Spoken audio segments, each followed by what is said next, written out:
jeg hedder Julie. Jeg har fået elevplads hos Lovell.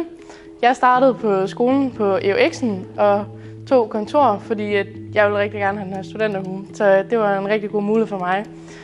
Jeg har som sagt fået elevplads hos Lovell. Det er en kassevirksomhed her i Horsens og har faktisk også en afdeling i Taastrup og er også i nogle andre lande. Vi er omkring 150 medarbejdere, tror jeg, i vores afdeling her i Horsens. Så vi er ret mange mennesker, og det betyder også, at der er nogle andre elever og nogle tidligere elever, som har fået job, og det motiverer jo også sindssygt meget selv, at man kan få lov til at blive i virksomheden, hvis det er det, man har lyst til. Men vi er som sagt en kassevirksomhed, hvilket betyder, at der er nogle kunder, som mangler at få nogle penge fra deres kunder.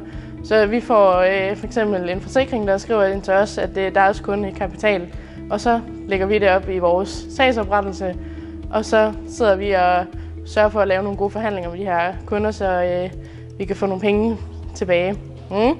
Og jeg var sindssygt i tvivl om, hvordan jeg lige skulle gribe det an og få den her elevplads, men skolen var jo en sindssygt stor hjælp, og alle de her muligheder med speed dating og elevpladsmæssigt, det var mega mange gode ting, man lige kunne tage med og prøve af, hvordan det nu lige var at være til de her samtaler og få nogle gode tips og tricks, så man kunne være klar til de endelige måske, eller komme ud og prøve noget nyt. Jeg søgte ved både detailhandel og kontor, selvom jeg nu havde valgt kontor, fordi jeg var så i tvivl. Men nu står jeg med en elevplads hos Lovell, og den er jeg i hvert fald mega glad for indtil videre. Så jeg håber på, at fremtiden også bliver ved Lovell.